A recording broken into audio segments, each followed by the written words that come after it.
So next we have joy.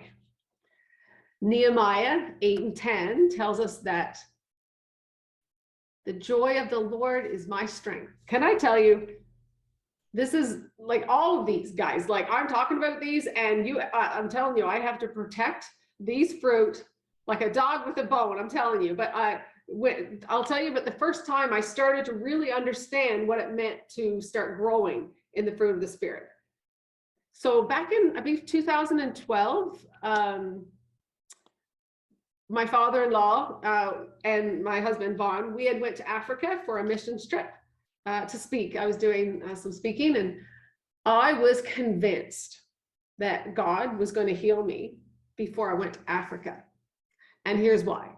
Because some of the physical ailments that I had with my bathroom routine, shall I say, it limited me so much that like my bathroom routine would be like 3 to 5, 6, sometimes 7 hours on this average scale. So I'm going away to go to Africa where it's not accessible and everything is so not in your normal routine. And so even for normal people, if I can say that, it was going to be a challenge. So I'm like, well, God, I can't do this. And plus, it was difficult for me, and it really affected my joy and how I was able to tap into God's joy.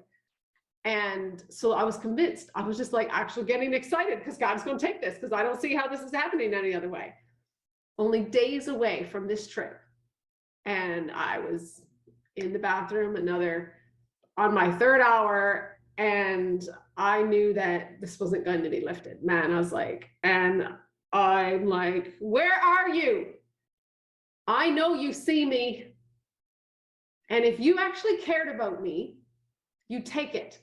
Oh, and then I started bartering with him. I'm like, if you take this, I'll travel the world and I'll tell people about how the joy of the Lord is my strength. And anyway, I went to bed a little angry at God, a little bit unimpressed, not really happy. And I was hurting. I didn't understand. I woke up the next morning and I read my devotional for the day. How many love God's timing? How many love it? Well, love-hate relationship with some of those words that are needed and spoken in times when you need it spoken. And so the title of the devotional was All My Tears. With the scripture in Psalms 56:8, it said, "You keep track of all my sorrows. You have collected my tears in your bottle." And the devotional went on to say that it's a common misconception that if God doesn't rescue us from our pain, well, it just means that he doesn't care. But man, that is so not true. On the contrary, he is very, very personal with us, and he cares deeply. And well, I didn't understand it. But there was something that lifted my heart in that moment. And all the tickets were paid for anyway. We were going, and I made the choice to trust him. I went on that trip believing that if he didn't take my pain, then he would be with me in it, right? And by faith, I chose to believe. So I get to the airport, and there's like this entourage of people waiting, and it was so great to see everybody and like, hey, great to see you, blah, blah, blah, whatever. And as soon as I go to the car, we get out of the airport and we're in this car, and we had to split up in a couple different cars. I literally have never felt so emotionally moved in a bad way. Like, I'm like, God, I'm looking around, I'm seeing the poverty, I'm seeing all this stuff, and I'm like, what have I done? I literally like cried all the way home. Like, I was talking to my translator friend who was with me. Like, I think I've made a mistake. I'm not supposed to be here. And because I was just already thinking about all of my bathroom issues, and these people, they love so much. And what do I have to give? Like, I don't live in this poverty, and I'm not as joyful. So I get to we drive to the host home, and we're waiting for people to come, because we had our first meeting in like a little house with some of the village people. And my father-in-law, he's sitting next to me, and he says, "Boy, have you ever made an impression?" I'm like, "What? I don't understand this. What do you mean? I just got here, literally had a nap, and here we are, right?" And cried all the way home because I told him what I had, and then I told him what I just told you. And he says, "Well, let me tell you, the pastor I was with on the way home, he cried all the way home as well, because he said, 'What is this that I'm seeing? This girl in a wheelchair, and she's got so much joy.' Like, I hadn't even opened my mouth yet."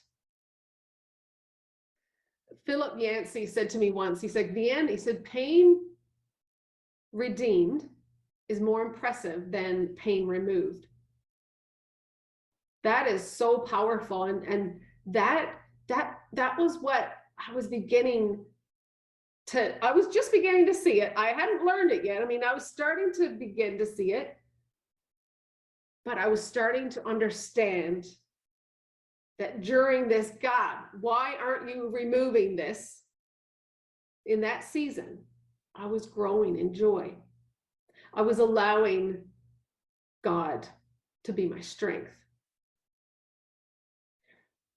And I want to ask you, is there any circumstance, probably now more than ever, I would assume, are there circumstances that you find it difficult to experience joy? Or maybe when you're around certain people, you find it really hard to experience joy?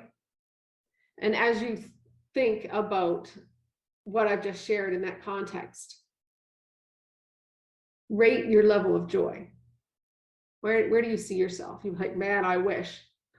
Or, when I think I have joy, then something happens, and maybe that would be like a 4 or 5. And you can give yourself a higher number if you can say, "I don't have to like the situation, but I'm trusting God anyway." I never liked my situation for a long time, and God chose to remove that 3 to 7 hour bathroom when it was time. He removed it, and that's another side note. But when you trust God with the little, when you can't, and He'll take you as far as you can, and then if there's something that needs to be removed for you to have capacity to keep going, He will remove it. And so if He doesn't remove it, you can be sure that He will give you strength to endure it. So rate your joy.